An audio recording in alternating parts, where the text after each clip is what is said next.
Zen en el arte del tiro con arco. Es un libro que voy a comenzar a leer y lo quiero hacer con vosotros, de Eugen Herrigel, de la editorial Cahier. En la introducción de este libro comienza así. Uno de los factores esenciales en la práctica del tiro con arco y de las otras artes que se cultivan en el Japón y probablemente también en otros países del Lejano Oriente es el hecho de que no entrañan ninguna utilidad. Tampoco están destinadas a brindar goce estético, sino que significan ejercitación de la conciencia. Qué interesante esto, porque es el tan conocido mindfulness o meditación en movimiento.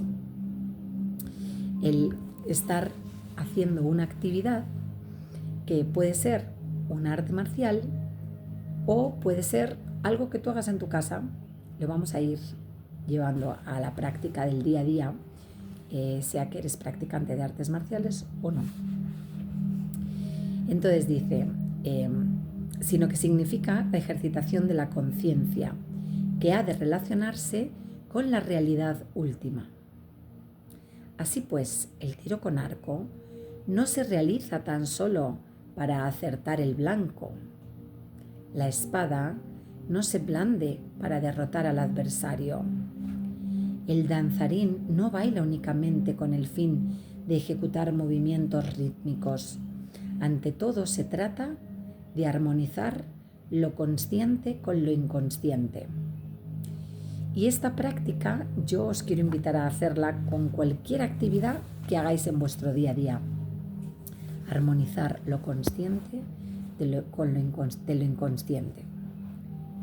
Continúa diciendo, para ser un verdadero maestro del tiro con arco, no basta dominar lo técnico, se necesita rebasar este aspecto, de modo que el dominio se convierte en arte sin artificio, emanando de lo inconsciente.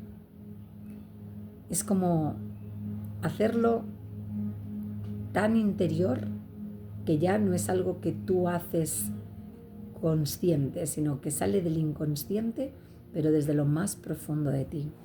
Como conducir, ya no piensas en meter las marchas, ya salen solas.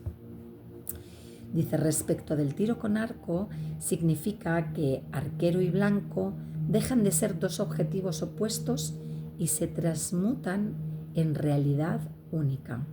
Voy a repetir esto.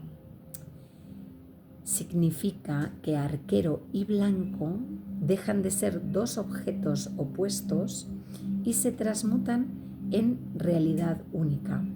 Esto es lo que en la espiritualidad decimos que yo soy el otro o yo soy lo otro. Está hablando de esto.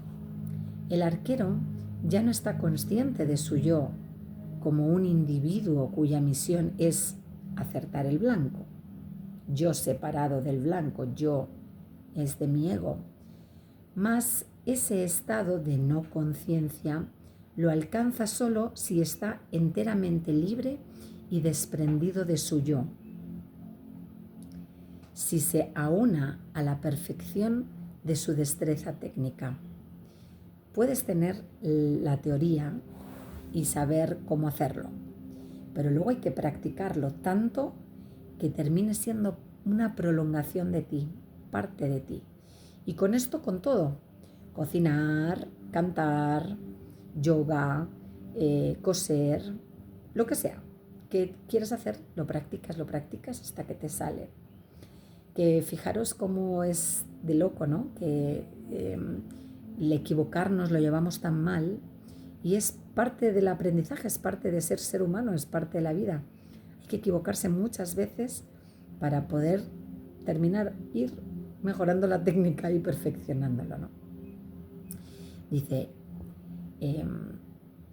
el arquero ya no está consciente de su yo como un individuo cuya misión es acertar en el blanco, mas ese estado de no conciencia lo alcanza solo si está enteramente libre y desprendido de su yo, si se aúna a la perfección de su destreza técnica. Esto se distingue fundamentalmente de todo progreso que pudiera alcanzarse en el manejo del arco. Ese algo tan distinto que pertenece a una muy otra categoría se llama Satori.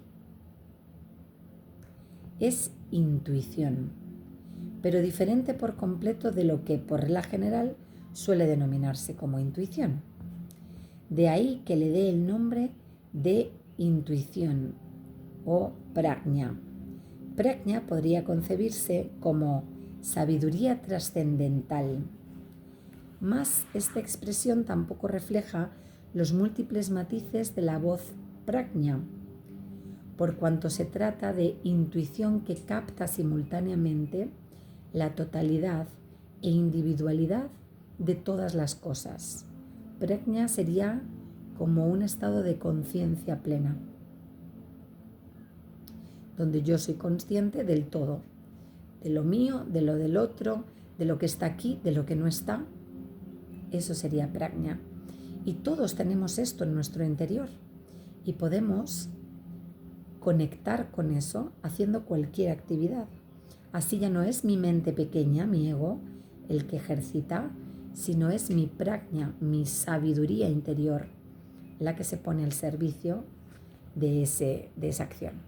Y eso sería pues lo que, no sé, cada uno pues puede tener un objetivo diferente en la vida, pero definitivamente el mío es estar en un constante prajna, en una constante conciencia plena.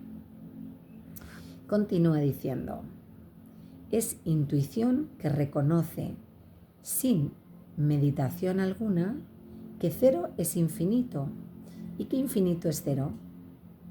Y esto no ha de tomarse en sentido simbólico ni matemático, sino como una experiencia directamente aprehensible.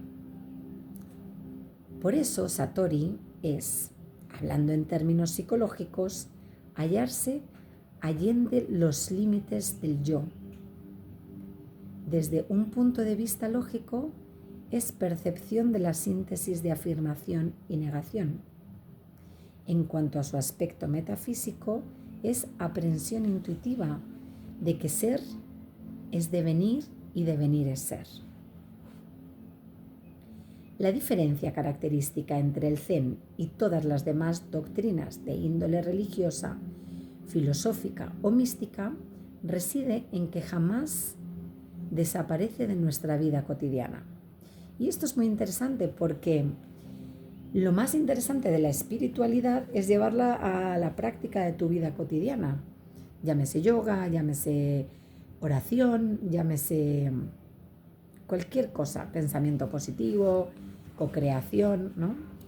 El mindfulness. Dice, pero a pesar de toda su aplicación práctica y de toda su concretez, de todo lo concreto que es, entraña algo que lo separa de la contaminación y del ajetreo mundano. He aquí el punto de contacto entre el Zen y el tiro con arco o las demás artes, como esgrima, arreglos florales, ceremonia del té, danza y bellas artes. El Zen es la mente cotidiana. Según la expresión de Bao, el chino Matsu, fallecido en 1788, esa mente cotidiana no es otra cosa que dormir cuando se tiene sueño, comer cuando se tiene hambre. Apenas reflexionamos, razonamos y formulamos conceptos, lo inconsciente primario se pierde y surge un pensamiento. Ya no comemos cuando comemos, ya no dormimos cuando dormimos. Y es verdad, porque siempre cuando estamos haciendo una cosa estamos pensando en otra. Se disparó la flecha, pero no vuela en línea recta hacia el blanco, y este no está donde debería hallarse. El hombre es un ser pensante. pero sus grandes obras las realiza cuando no calcula ni piensa, es decir, cuando estamos en Satori. Debemos reconquistar el canto infantil, y yo aquí corregiría ese debemos por elegimos, porque el momento que está viviendo la humanidad es ese. ¿Tú qué eliges? ¿Eliges seguir la corriente, dejarte llevar por la mayoría, por la inconsciencia, o eliges pararte un momento y elegir qué quieres realmente en tu vida? ¿Tienes hambre o no la tienes? ¿Tienes sueño o no lo tienes, ¿no? Dice, elegimos, digo yo, reconquistar el candor infantil a través de largos años de ejercitación en el arte de olvidarnos de nosotros mismos. Logrado esto, el hombre piensa sin pensar. Piensa como la lluvia que cae del cielo. Piensa como las olas que se desplazan en el mar. Piensa como las estrellas que iluminan el cielo nocturno, como la verde fronda que brota bajo el tibio viento primaveral. De hecho, él mismo es la lluvia, el mar, las estrellas, la fronda. Una vez que el hombre haya alcanzado ese estado de evolución espiritual, será maestro zen de la vida. No necesita, como el pintor de lienzo, pinceles ni colores. No necesita, como el arquero, de arco, flecha ni blanco, ni de otros recursos. Se sirve de sus miembros, de su cuerpo, cabeza y órganos. Su vida en el zen se expresa por medio de todos esos instrumentos, importantes como manifestaciones suyas. Sus manos y pies son los pinceles, y todo el universo es el lienzo sobre el cual pintará su vida durante 70, 80 y hasta 90 años. El cuadro así pintado se llama historia. Qué bonito, ¿no? Hoyen de Gosozan, muerto en 1104, dice: «He aquí un hombre que convierte el vacío del espacio en hoja de papel, las olas del mar en tintero y el monte Sumerú en pincel para escribir estas 5 sílabas: So, Shi, Sai, Rai, I. A él le doy mi zagú y me inclino ante él profundamente». Podría preguntarse qué significa esta manera fantástica de escribir.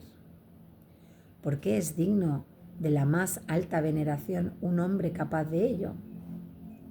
Un maestro del zen tal vez respondería: como cuando tengo hambre, duermo cuando estoy cansado. Sin duda el lector, o sea nosotros, aún estamos esperando la respuesta a esa pregunta por el arquero. En este maravilloso libro, el profesor Heinrich Hell, filósofo alemán que residió en el Japón, donde se dedicó a la práctica del tiro con arco para acercarse a la comprensión del zen, nos ofrece una iluminada descripción de su propia experiencia. Su manera de expresarse permitirá al lector occidental familiarizarse con ese modo de vivencia oriental tan peculiar y aparentemente inaccesible. Dai-Tse de Suzuki, mayo de 1953. Pues le damos las gracias al profesor Heinrich Hell por este libro. Continuamos en el primer capítulo.